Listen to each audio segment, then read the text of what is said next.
Hello there, Azer here. What is Once Human? Once Human is a game that is... Wait, it's horror game? Okay. Let's just put it this way. Horror Lite. So basically, because this game is slightly horror-ish, I guess.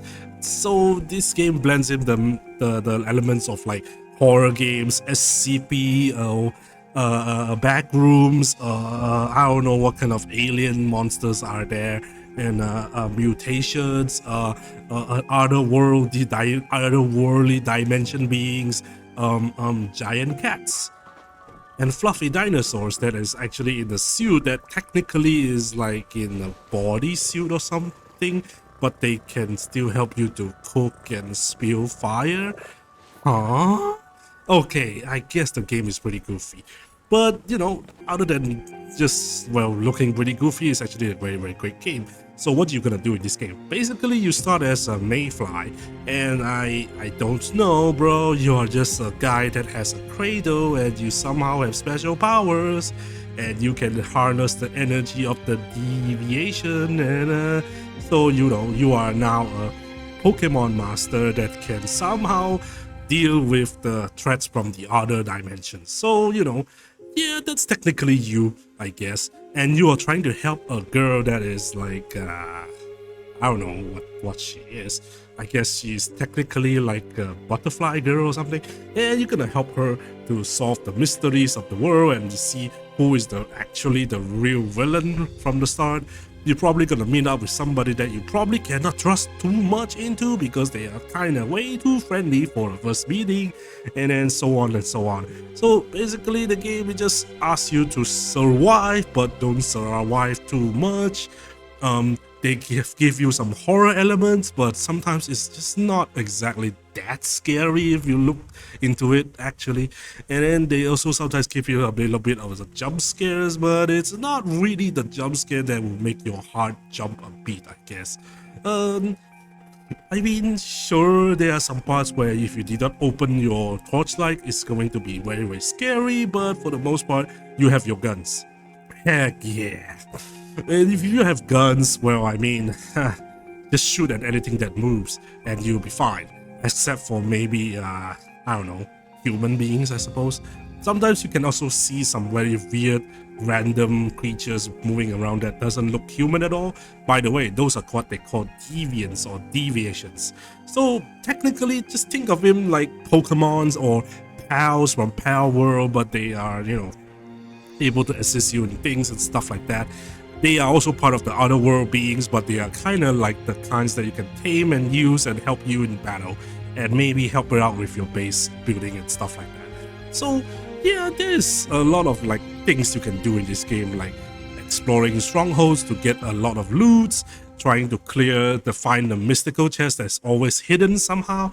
For example, maybe guarded by a secret elite boss somewhere, or maybe it's actually hidden somewhere in plain sight that you did not even expect to see unless you look at the messages left by the Dark Souls players. So if you're lost, you can just literally read the messages on the ground.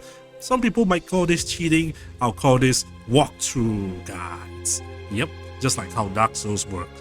So this game is not that hard, to be honest. If you know how to upgrade your equipment and you keep advancing your tiers, you should be fine. Except maybe if you wanted to go to fight a monster that is actually a higher level tier and then you are still bringing the lower tier weapons, then you are in a hell of a trouble. So when you reach to the point of like tier 3 and above, I would suggest you to actually upgrade your equipment because you're probably gonna die. Eventually you're gonna build yourself up, have your own territory of base, knows how to plant, know how to do farming, know how to build a garage to actually have a motorcycle to travel around, unlock teleporter routes, have friends, and a lot of other things. Now, of course, you know, there is also a lot of boss encounters, mini bosses, elite mobs, or even bosses that are invulnerable unless you shoot a certain place of their body and kill them. And yeah, they usually drop a lot of very useful loot, especially mods, weapons, gears, or even like resources that you actually think they're not that important in the first or second or third tier until you realize that you require them from the start at all. in the last tier.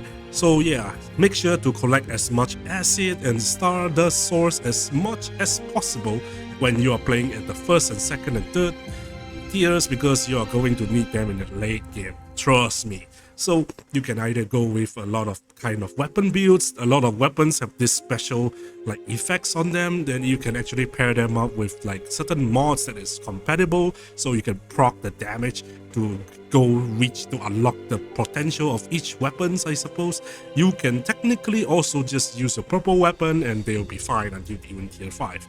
Now, of course, you know, the golden tier weapons are always generally the best, but in order to find more fragments for those weapons, it's going to be extremely tough because they are very, very hard to find, or they are just inside the, well, I mean, arcade machine, I suppose. Well, you don't have to play the gacha, but you can also unlock the weapon immediately by just pressing G on the machine and just go to the store and just buy it with Starcrom.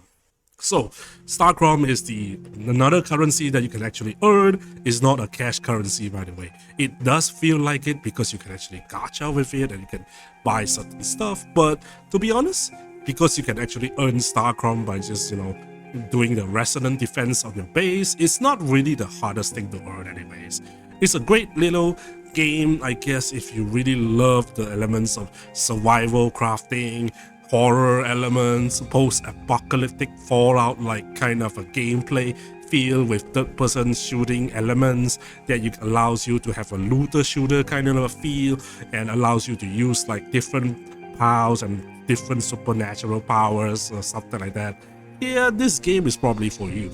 And well, I mean, sure, there's a lot of other secrets that I wanted to talk about, but I believe this is probably only suitable for as a first impression or for people who never heard of this game before. But I think the best thing about this game is the fact that the game is completely non-pay to win. So basically, if you are not putting a single dime in this game, you are probably still going to be as competent as a person who paid a lot of money. Because the person who only paid a lot of money is just going to have a lot of fancy drip and that's it. It's not really going to buy them a lot of power or whatever. No, not really. There's not even like convenience for you to buy because most of the rewards for the free players are just so generous and so useful that even the paid players are going to require them as well. So yeah, that's it.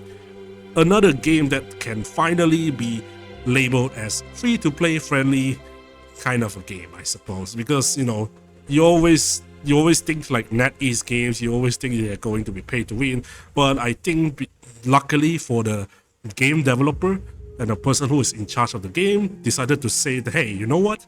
We are going to make a game that's not pay to win, and we hope that it's going to be successful. And they did, because the game is now on a very, very decent amount of players, considering the fact that it's a free-to-play game that is going to be ported to the mobile as well. In the future, it's going to be ported into the consoles as well, but at the moment, it's just available on PC on Steam. So let's enjoy it for the while it lasts, I suppose, because after the 6th week, I think they're going to wipe the whole season out and everybody will start at level 1 back again, but you have every single unlock that you have.